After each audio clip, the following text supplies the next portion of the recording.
At balikan po natin ang nagiging kaganapan dito po sa San Juan Arena as Pipit Balmaceda is having a hard time fielding the serves. Well, now at this point, we are in the third set.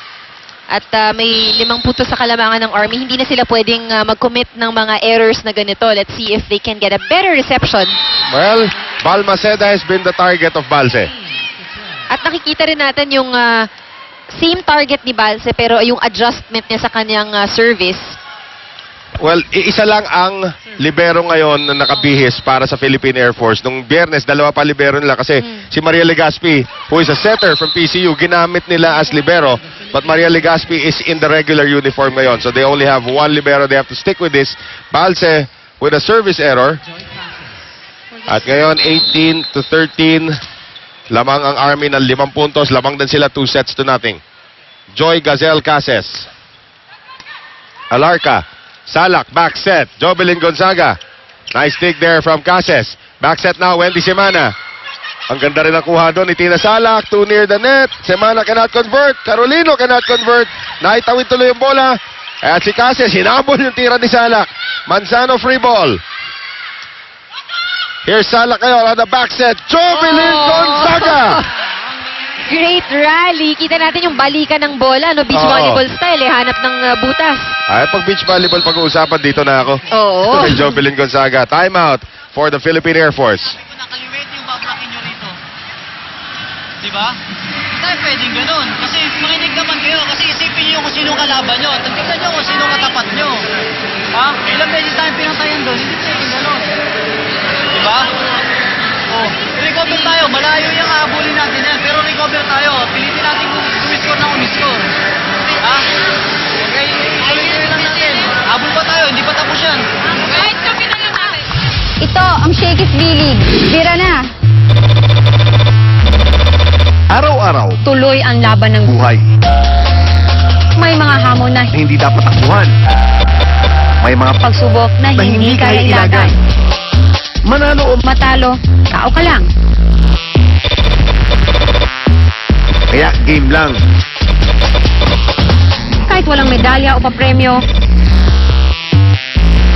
ang mahalaga, Gawa sa ginto, ang puso ng mga taga-sports Pilipinas. Meron kasing paniniwala tayo sa kultura natin na kapag lumang bagay, pinalalahan ng mga espiritu.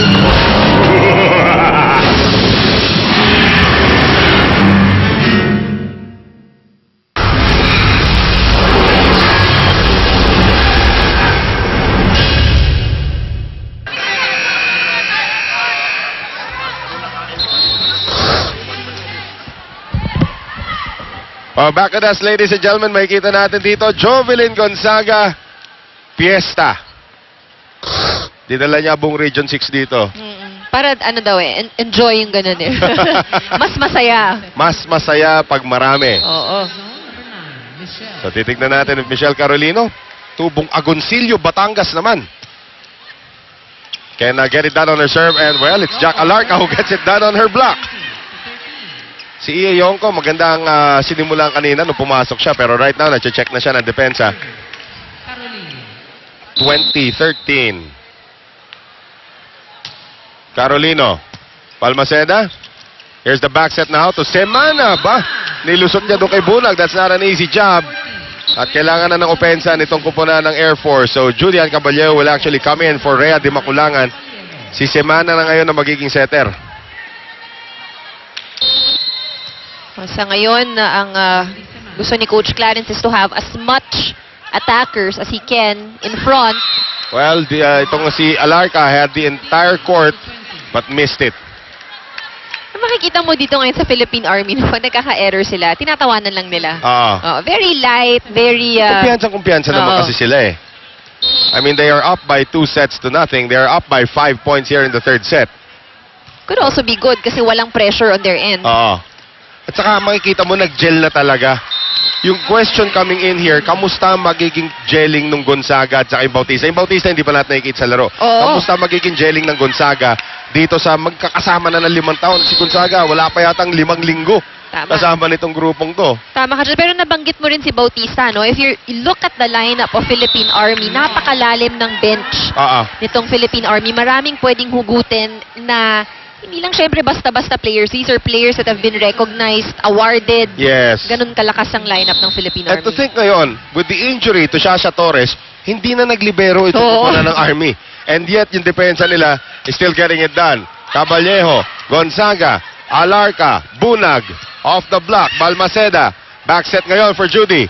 Judy off the block, nicely done. 21-17.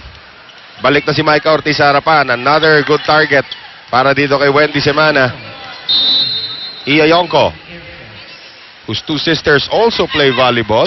It's in the family. Yep, si Iyumi at saka si Iona. Here's the quick set na ngayon. Papunta rito kay Micah Ortiz. Basa yon ni Balse. Bunag! Biglang umatake. Caballejo across for Jen Manzano again.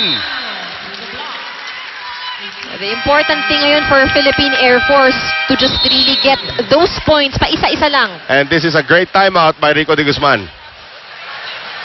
Kailangan ka dun sa loob. Ikaw dapat ang bibigay pa ng puntos dun. Hindi ka dapat magtatapon. Hawakan natin yung lamang. Yun na yung panghawakan natin dyan eh. Huwag natin palapitin pa. Mahirapan pa tayo niyan. Ganito muna. Saan muna tayo? Magandang play muna. Receive muna tayo na maganda. Ha? Receive muna. Yun lang muna tayo. Receive. Yun. Let's go. Saka naman nakakita nun yung coach nakatayo, yung players nakaupo. Pero yun na nga, kailangan lang nilang tapusin ito. They're up by 3. Let's take a look at that last play. Aba, from one Caviteña to another, from Anri Mulya to Jen Manzano. Ayan, Maraming taga-taas volleyball pa. players dyan sa ano eh. Tina Salak. Tina Salak Ah. also. Eto ngayon si Iya Yonko. Hindi ko alam kung si Iya kung taga Cavite talaga. Doon siya nag-aaral actually. If it's Fun Family Pizza, it's gotta be shaky. It's kept alive. Here's Micah Ortiz. Too long. And these are wasted points for the Philippine Air Force. At ngayon, it's starting to become a daunting task para dito sa Air Women na makahabol 4 points down. 3 puntos na lang ang kailangan ng Philippine Army. Kumbaga sa poker, behind na sila. Dito. 4-3, behind na sila. Here is the combination play. Caballero and Salak easily deflecting that one back. Well, sa ngayon, na makikita natin, one of the biggest challenges para sa Philippine Air Force ay kung paano mapapalusutan ang blockers ng Philippine Army. Ang kailangan talaga pagalawin niya yung kanyang mga attackers. So as not to make it easy for the Philippine Army to block. And of course, Jack Alarca will get a service ace. So 6 match points now para sa hukbong katihan ng Pilipinas. Kalaban ang hukbong himpapawid ng Pilipinas. Yung bus nila nasa labas, nakikita ko. Another ace and that will do it. Jack Alarca with back-to-back aces deals the Philippine Air Force their second loss. As the Philippine Army, maganda ang kanilang debut dito. Nakuha kagad yung pagkapanalo. Straight sets fashion kontra dito sa kuponan ng Philippine Air Force. Third set, of course, 25-18. Andre Mulya, shaky play Take a natin. look at her shake and play. Alarca with this strong, sharp serve, getting that ace.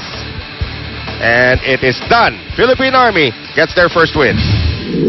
Straight sets win para dito sa kuponan ng Philippine Army over the Philippine Air Force. And let's send it over now to AJ Pareja with our very deserving player of the game. Go ahead, AJ. Thank you, Anna Noel. Ito nga ang ating Shakey's player of the game, Miss Jovelyn Gonzago with 16 points. So congratulations, Miss Jovelyn, sa pagkapanalo nyo. Ano sa tingin mo yung naging advantage nyo over sa Air Force para makamit itong larong to? Siguro yung bonding namin, yung samahan talaga namin. Kasi marami kami mga kasama ng mga veterans. So marami, experience-wise talaga sila. So nasi-share nila sa aming mga juniors. Okay. Kaya nilang, kung malaki yung lamang, kaya nilang mag-relax. Kumbaga, kaya nating habulin.